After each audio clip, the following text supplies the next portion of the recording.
আল হিকমা, বিশুদ্ধ দিন প্রচারে নির্ভীক পথ চলা। আসসালামু আলাইকুম ওয়া রাহমাতুল্লাহ। প্রিয় ভাই বোনেরা, আজকে আমাদের আলোচ্য বিষয় হলো সালাত পরিত্যাগকারী কি কাফের নাকি কবিরা গুনাহগার,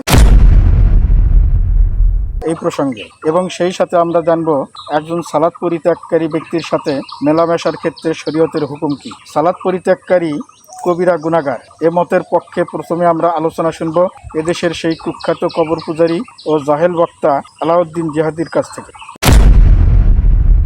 তো চলুন শুরু করা যাক। নামাজ না পড়ে কেউ জান্নাতে যাইতে পারবে কিনা? বাবাজি, এখানে দুইটা অবস্থা, নামাজ আর সালাত মিফতাহুল জান্নাহ, এটা সত্য, বা মিফতাহুল জান্নাতুস সালাত, যে জান্নাতের চাবি হলো নামাজ, এটা সত্য। নামাজ দ্বীনের একটা স্তম্ভ, as-সালাতু ইমাদুদ্দীন, নামাজ হলো দ্বীনের একটা স্তম্ভ। নামাজ ত্যাগকারী কবিরা গুনাহগার, এটাও সত্য, এতে কোনো বিকল্প কোনো কথা নেই।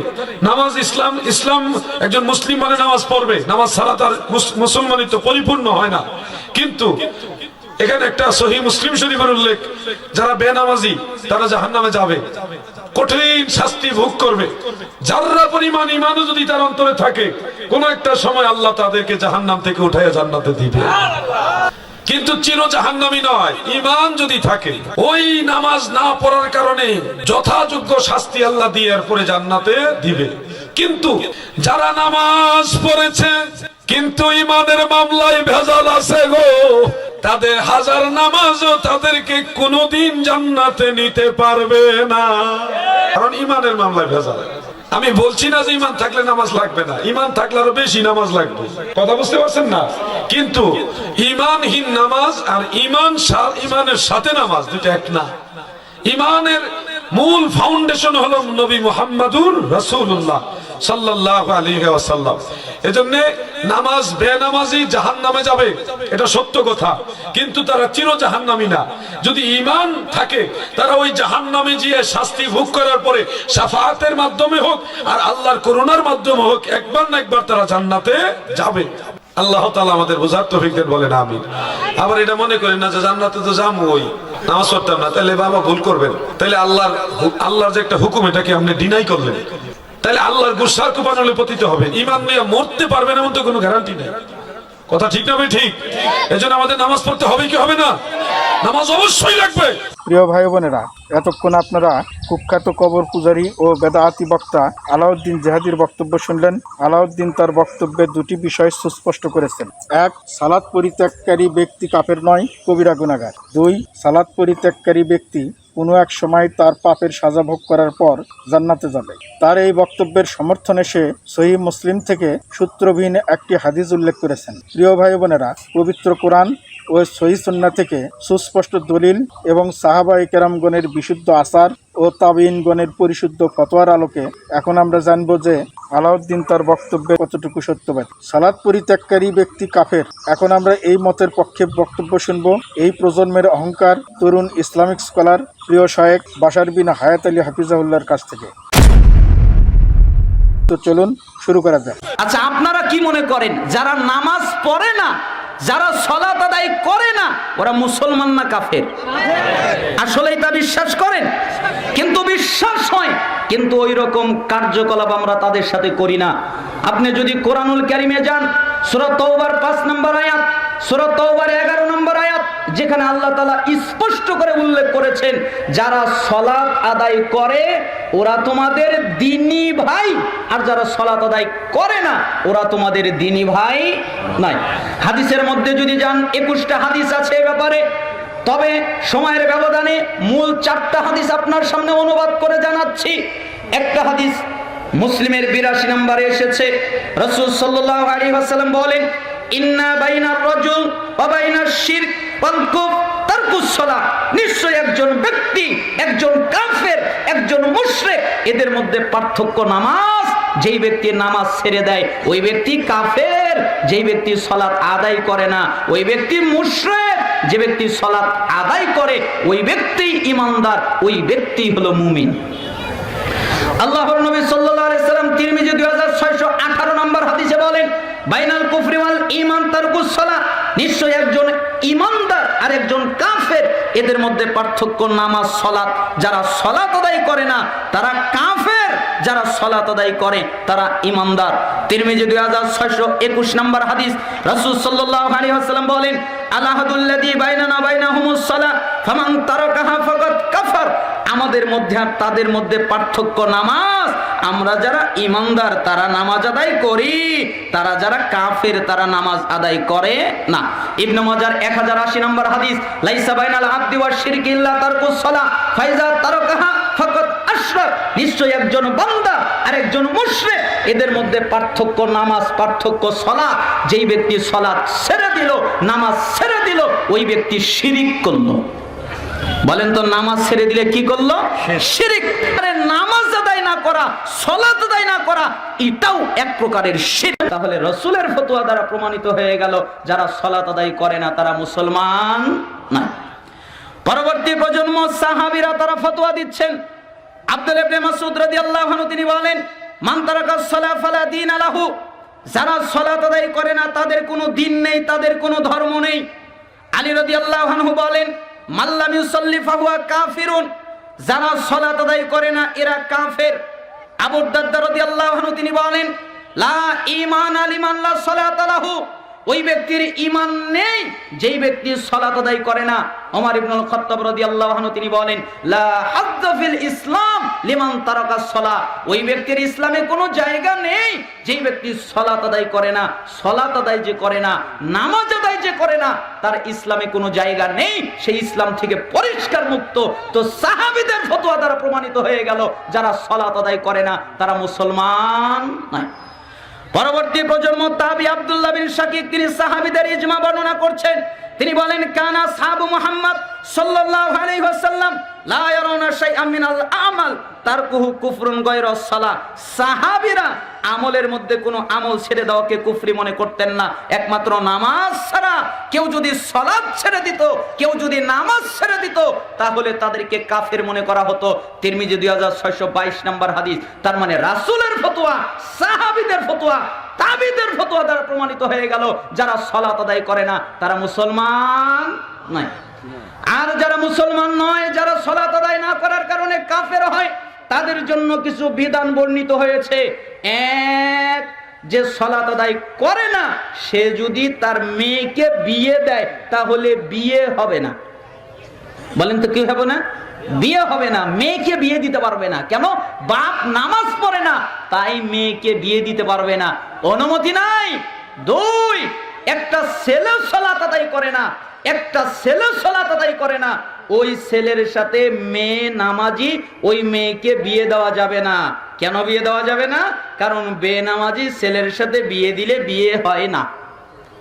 তাহলে আপনি যে বলবেন কত তো বেনামাজির বিয়ে দিচ্ছে, এগুলো জিনার দরজা খুলে দিচ্ছে, বিয়ে দিচ্ছে না, বিয়ে হচ্ছে না, বিয়ে তো হয় না।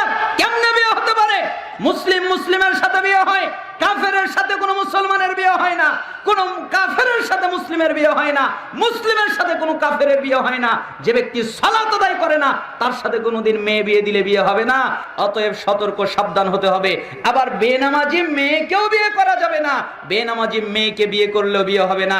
এর দ্বারা সালাফরা একটা ফতোয়া দিয়েছেন, স্বামী সালাত আদায় করে, একজনের বিয়ে হয়ে গেল, দুইজনের সালাত আদায় করেছিল, এই কারণে তাদের বিয়ে হয়ে গেছে, কিন্তু দুজনের মধ্যে একজন নামাজ আদায় করা ছেড়ে দিয়েছে, আর একজন নামাজ আদায় করে। স্বামী সালাত আদায় করে, স্ত্রী সালাত আদায় করে না, অথবা স্ত্রী সালাত আদায় করে, স্বামী সালাত আদায় করে না। সালাফরা বলছেন অটো তালাক। কি তালাক? অটো। অটো তালাক। অটো তালাক বোঝেন? একাই তালাক, ক লাগে না, এক তালাক, দুই তালাক, তিন তালাক, এটা বলা লাগে না, খালি নামাজ পড়ে না তাই তালাক। দলিল সূরা মুমতাহিনা, কোরআনুল কারীমে আল্লাহ বলে দিয়েছেন, সূরা মুমতাহিনার 10 নম্বর আয়াতে আলাদা করে দিতে বলেছেন। স্বামী সালাত আদায় করে, স্ত্রী করে না, স্ত্রী করে, স্বামী করে না, বিবাহ টিকবে না, বিবাহ বিচ্ছিন্ন করে দিতে বলেছেন। যেই ব্যক্তি সালাত আদায় করে না, ওই ব্যক্তি যদি মারা যায় তার জন্য জানাজার, তার জন্য কাফনের কাপড় কেনা বৈধ নয়, তাকে কাফনের কাপড় পরানো যাবে না, তাকে সুন্দর কাপড় পরানো যাবে না, তাকে গোসল দেওয়া যাবে না। একবার কেন, কোটিবার যদি তাকে গোসল দেওয়া হয় সে কোনোদিন পবিত্র হবে না। 500 বছর যদি সাবানের মধ্যে চুবিয়ে রাখা হয় তাও কোনোদিন পবিত্র হবে না। যেই ব্যক্তি নামাজ পড়ে না ও হলো অপবিত্র, ওকে পবিত্র করার কোনো কিছু পৃথিবীতে নেই, ওকে পবিত্র করা যাবে না। ও যদি মারা যায় ওকে মুসলমানের কবরস্থানে দাফন করা যাবে না, ওকে কুত্তার মতো ফেলে দিতে হবে। কুকুরের মতো ফেলে দিলে, কুকুরকে তো ফেলে দিলে দুর্গন্ধ বের হয়, ওকেও ফেলে দিলে দুর্গন্ধ বের হবে, মানুষের কষ্ট হবে। তাই কুত্তাকে যেরকম করে মাটিতে পুঁতে রাখে ওইভাবে পুঁতে রাখতে হবে। আর পুঁতে রাখার সময় বলা যাবে না বিসমিল্লাহি ওয়া আলা মিল্লাতি রাসূলিল্লাহ, আমি তোকে রাসূলের মিল্লাতে রাখলাম, এ কথা বলা যাবে না। সালাফরা মজা করে বলতেন, যদি বলতে হয় তাহলে বলবে বিসমিল্লাহি ওয়া আলা মিল্লাতি ইবলিস, আমি তোকে ইবলিসের মিল্লাতে রাখলাম। তুই তো ইবলিসকে মানতি তাই তোকে ইবলিসের মিল্লাতে রাখলাম, তুই তো রাসূলকে মানতি না তাই তোকে রাসূলের মিল্লাতে রাখলাম না। যেই ব্যক্তি সালাত আদায় করে না তার জানাজা নেই, তার জন্য মাগফিরাতের দোয়া নেই, তার জন্য রহমতের দোয়া নেই। আল্লাহর নবী তার মায়ের জন্য দোয়া করতে চায়, অনুমতি পায় না। আল্লাহর নবী তার বাপের জন্য দোয়া করতে চায়, অনুমতি পায় না। আল্লাহর নবী তার চাচার জন্য দোয়া করতে চায়, অনুমতি পায় না। আল্লাহর নবী অনুমতি পায় না। অতএব যে সালাত আদায় করে নাই সে যদি মারা যায় আপনি কিভাবে তার জানাজার সালাত আদায় করবেন? যত মানুষ জানাজার সালাত আদায় করবে, যত মানুষ জানাজায় শরীক হবে, তত মানুষ পাপী হিসেবে গণ্য হবে। কেন জানাজার সালাত আদায় করলো? অর্থ জানাজা নেই। আর বেঁচে যদি থাকতো তাহলে ওকে সালাম দেওয়া জায়েজ নেই। আপনি বলবেন আসসালামু আলাইকুম, না দিতে পারবেন না, কেন? ও বেনামাজি। আর ও যদি সালাম দেয় আপনি উত্তরও দিতে পারবেন না, কেন? ও বেনামাজি। তাহলে কি বলতে হবে?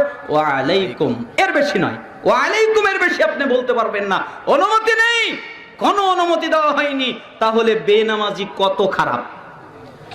বেনামাজি সালাত আদায় করে না, এই কারণে যদি কোনো পশু জবে করে, মুরগি জবে করে, গরু জবে করে, খাসি জবে করে, অথবা কোনো হালাল প্রাণী জবে করে, তাহলে তার জবকৃত গোশত খাওয়া যাবে না। ইমাম আহমদ ইবনে হাম্বল রাহিমাহুল্লাহ তিনি একটা কথা বলেছিলেন, একমাত্র বিদাতিরাই বলতে পারে খাওয়া যেতে পারে, কিন্তু যারা আহলুস সুন্নাহ ওয়াল জামাতের অন্তর্ভুক্ত তারা একমত, যারা সালাত আদায় করে না তাদের জবকৃত গোশত খাওয়া যায় না।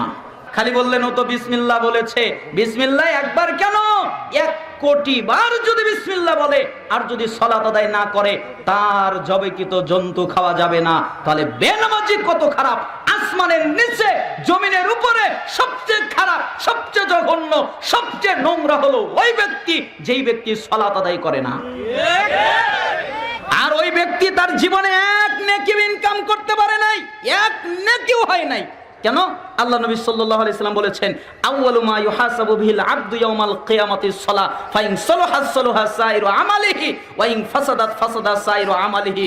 কিয়ামতের দিন সর্বপ্রথম হিসাব হবে নামাজের, সালাতের। যার সালাত টিকে যাবে ও যত ইবাদত করেছে সব টিকবে, আর যার সালাত টিকবে না ও যত ইবাদত করেছে সব বাতিল হয়ে যাবে। তার মানে নামাজ আছে, সব আছে, নামাজ নাই, কিচ্ছু নাই।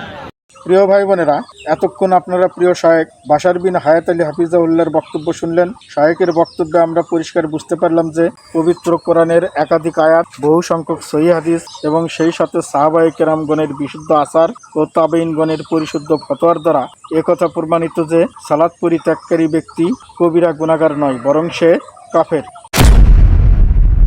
এবং সেই সাথে আমরা আরও জানতে পারলাম যে সালাত পরিত্যাগকারী একজন ব্যক্তির সাথে একই সমাজে বসবাসরত অন্যান্য মুসলিম সদস্যগণের আচরণ কেমন হওয়া উচিত। এখন আমরা মোটা দাগে যে বিষয়টি জানতে পারলাম সেটি হলো, 1. সালাত পরিত্যাগকারী ব্যক্তির সাথে সামাজিক, পারিবারিক ও বৈবাহিক কোনো সম্পর্ক রাখা যাবে না। 2. সালাত পরিত্যাগকারী ব্যক্তিকে সালাম দেওয়া যাবে না এবং তার সালামের জবাবও দেওয়া যাবে না। 3. সালাত পরিত্যাগকারী ব্যক্তির সাথে কোনো ধরনের বৈবাহিক সম্পর্ক স্থাপন করা কিংবা তার সাথে বৈবাহিক সম্পর্ক রক্ষা করে চলা যাবে না। 4. সালাত পরিত্যাগকারী ব্যক্তির মৃত্যু হলে তার কোনো জানাজা ও কাফন দাফন নাই এবং তার মাগফিরাতের জন্য দোয়া করাও জায়েজ নেই। 5. সালাত পরিত্যাগকারী ব্যক্তি মারা গেলে তার সৎকার কাজে কোনো মুসলিমের অংশগ্রহণ করার কোনো সুযোগ নেই। প্রিয় ভাই বোনেরা, দুনিয়ার কল্যাণ ও আখিরাতের মুক্তির জন্য আমাদেরকে অবশ্যই বিশুদ্ধ দ্বীনের পথ অনুসরণ করতে হবে। আর বিশুদ্ধ সেই দ্বীনের পথ অনুসরণ করতে হলে আমাদেরকে অবশ্যই পবিত্র কোরআন ও সহিহ হাদিসের দিকে ফিরে আসতে হবে। সুতরাং আলাউদ্দিনের মতো একজন জাহেল ও বেদাতি বক্তার মন গড়া ও বানোয়াট বক্তব্য শুনে আমাদের বিভ্রান্ত হওয়ার কোনো সুযোগ নেই। মহান আল্লাহ পাক আমাদের সবাইকে কবর পূজারী এই জাহেল বক্তার অনিষ্ট থেকে বেঁচে থাকার তৌফিক দান করুন। ওমা তৌফিকি ইল্লা বিল্লাহ। প্রিয় ভাই বোনেরা, ভালো লাগলে চ্যানেলটি সাবস্ক্রাইব করুন, একটি লাইক ও একটি কমেন্টস করে পাশেই থাকুন এবং ভিডিওটি শেয়ার করে অন্যদের দেখার সুযোগ দিন। এটা আপনার জন্য অবশ্যই সাদাকায়ে জারিয়া হয়ে থাকবে ইনশাআল্লাহ। আবারও দেখা হবে নতুন কোনো এক ভিডিওতে। সেই পর্যন্ত ভালো ও সুস্থ থাকুন। আল্লাহ হাফেজ।